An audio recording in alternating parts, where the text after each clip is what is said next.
প্রত্যাশার কথাগুলো শুনছি এবং সেগুলো নোট নিচ্ছি। আমরা শিক্ষার্থীদের স্বতঃস্ফূর্ত রেসপন্স দেখতে পাচ্ছি এবং আমরা আশা করছি আমাদের যে জোট ঐক্যবদ্ধ শিক্ষার্থী জোট, সেই জোটের ওপর শিক্ষার্থীরা আস্থা রাখছে। আমাদের যে নেতৃত্ব, আমাদের যে সততা, আমাদের যে দক্ষতা এবং গত এক বছর জুড়ে আমাদের যে সামগ্রিক অ্যাক্টিভিটি, এই সব কিছুই শিক্ষার্থীরা স্বতঃস্ফূর্তভাবে আমাদেরকে গ্রহণ করছে এবং আমরা আশা করছি আগামী 9 তারিখে আমরা একটা ব্যালট বিপ্লব দেখতে পাবো এবং সেখানে ঐক্যবদ্ধ শিক্ষার্থী জোটের আমরা যারা প্রার্থীরা আছি তাদের উপর শিক্ষার্থীরা আস্থা রাখবে এবং আমাদের সবার আশা করছি ভূমিধ্বজ বিজয় হবে। আর এর বাইরে আমরা দেখতে পাচ্ছি আমাদের এই যে রেসপন্স, শিক্ষার্থীদের আমাদের প্রতি তাদের প্রত্যাশা, আমাদের যে আকাঙ্ক্ষা, সেগুলো দেখে অনেকে ঈর্ষান্বিত হচ্ছে। তো ঈর্ষান্বিত হয়ে তারা আমাদেরকে মোকাবেলা করতে না পেরে তারা বিভিন্নভাবে আমাদেরকে অনলাইনে বিভিন্ন ফেক অ্যাকাউন্ট থেকে, বিভিন্ন বট আইডি থেকে ক্রমাগত অ্যাটাক করছে। আমাদের সোশ্যাল মিডিয়া যে আইডিগুলো আছে সেখানে ক্রমাগতভাবে বিষাদগার করছে। আমাদের যারা নারী প্রার্থী আছে তাদেরকে বিভিন্নভাবে সাইবার বুলিং করছে। তো আমরা ইতিমধ্যে বিশ্ববিদ্যালয় প্রশাসনকে অভিযোগ দিয়েছি, লিখিত অভিযোগ দিয়েছি। এখন পর্যন্ত যে অভিযোগগুলো দিয়েছি কোনোটার কার্যকর ব্যবস্থা গ্রহণ করা হয় নাই। এই সব মিলে আমরা শঙ্কিত। বিশ্ববিদ্যালয় প্রশাসন যদি কোনো ধরনের ব্যবস্থা নিতে না পারে, নির্বাচন কমিশন যদি ব্যবস্থা না নেয়, তাহলে সামনে যে নির্বাচন, সেই নির্বাচনে কতটুকু সুস্থতার সাথে নির্বাচন পরিচালনা করতে পারবে সেটা নিয়ে আমরা আশঙ্কা অনুভব করছি। আমরা জুলাই বিপ্লবের পরে আমাদের সবারই প্রত্যাশা ছিল এই যে দায় দিয়ে দেওয়ার রাজনীতি থেকে আমরা সরে আসবো, ট্যাগিংয়ের রাজনীতি থেকে আমরা সরে আসবো। কিন্তু এই সব কিছু যাই ঘটে, ওই শিবিরের উপর দায় দিয়ে দাও, সাদিক কায়েমের উপর দায় দিয়ে দাও, SM ফরহাদের উপর দায় দিয়ে দাও, মহিউদ্দিন খানের উপর দায় দিয়ে দাও, যাই হোক সেটা হচ্ছে দায় দিয়ে দাও। এই দায় দিয়ে দেওয়ার রাজনীতি থেকে আমাদের বেরিয়ে আসতে হবে। আমি একটু জানতে চাই ওই আইডিগুলো একটু নাম বলেন, কারা কারা করছে।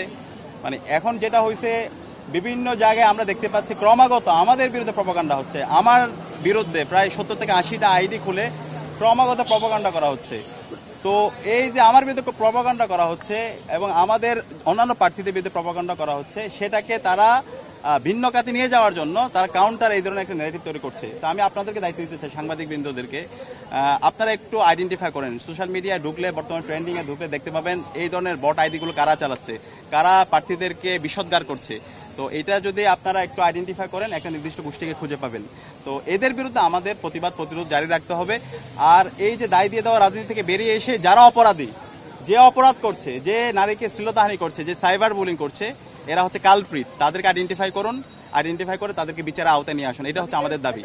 দেখেন, আমরা দেখতে পাচ্ছি জুলাই বিপ্লবের পরে প্রতিটি ক্যাম্পাসে শিক্ষার্থীদের স্বতঃস্ফূর্ত উচ্ছ্বাস দেখতে পাচ্ছি এবং জুলাই বিপ্লবের অন্যতম একটা আকাঙ্ক্ষা হচ্ছে প্রতিটি ক্যাম্পাসে ছাত্র সংসদ নির্বাচন হয়ে যাওয়া। ছাত্র সংসদ যদি নির্বাচন হয়, তাহলে আমাদের বাংলাদেশের গত 54 বছর ধরে আমরা যে সংকটগুলো তৈরি হয়েছে, যে নেতৃত্বের সংকট তৈরি হয়েছে, শিক্ষার্থীদের আকাঙ্ক্ষা যে পূরণ হয় নাই, সেটার মূল কারণ হচ্ছে এই ছাত্র সংসদ নির্বাচন না হওয়া এবং ছাত্র সংসদ নির্বাচনটা কার্যকর না থাকা। তো এখন জুলাই বিপ্লবের পরে সবার আকাঙ্ক্ষা, শিক্ষার্থীদের আকাঙ্ক্ষা হচ্ছে প্রতি ক্যাম্পাসে ছাত্র সংসদ নির্বাচন হয়ে যাওয়া। ইতিমধ্যে দেশের বড় বড় ক্যাম্পাসগুলোতে ছাত্র সংসদ নির্বাচনের তফসিল ঘোষণা হচ্ছে।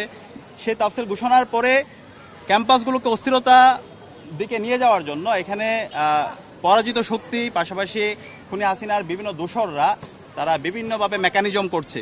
অনেকে বুঝে হোক না বুঝে হোক তাদের পাতানো ফাঁদে পা দিচ্ছে এবং আমরা দেখতে পেয়েছি আমাদের চট্টগ্রাম বিশ্ববিদ্যালয়ের শিক্ষার্থীদের উপর যারা জুলাই সহযোদ্ধা ছিল তাদের উপর কীভাবে ন্যাক্কারজনক হামলা হয়েছে, শিক্ষকদের উপর হামলা হয়েছে। বাকিবিতে আমরা দেখতে পেয়েছি, গতকালকে রাজশাহী বিশ্ববিদ্যালয়ে আমরা দেখতে পেয়েছি। এভাবে ক্যাম্পাসগুলোকে অস্থির করার জন্য বিভিন্ন পক্ষ এখানে চেষ্টা করছে।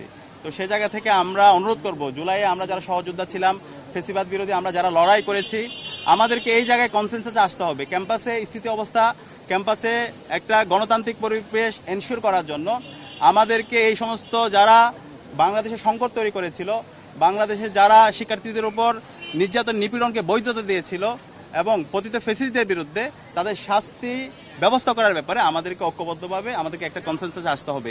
একই সাথে আমি ইন্টারিমকে জিজ্ঞেস করতে চাই, তাদের কাজ কি? আজকে 1 বছর পার হলো, যারা খুনি, যারা গণহত্যা করেছে, শিশু হত্যা করেছে, ক্যাম্পাসে যারা নির্যাতন নিপীড়ন করেছে, নিষিদ্ধ ঘোষিত ছাত্রলীগ, আওয়ামী লীগ, তাদের বিরুদ্ধে আপনারা কি ব্যবস্থা নিয়েছেন? আপনারা অনেক তো বড় বড় সুশীল কথা বলেন, আজকে আপনারা তাদের বিরুদ্ধে ব্যবস্থা না নেওয়ার কারণে এই ষড়যন্ত্র এবং চক্রান্ত করার চেষ্টা করে, তারা ষড়যন্ত্র এবং চক্রান্ত করছে।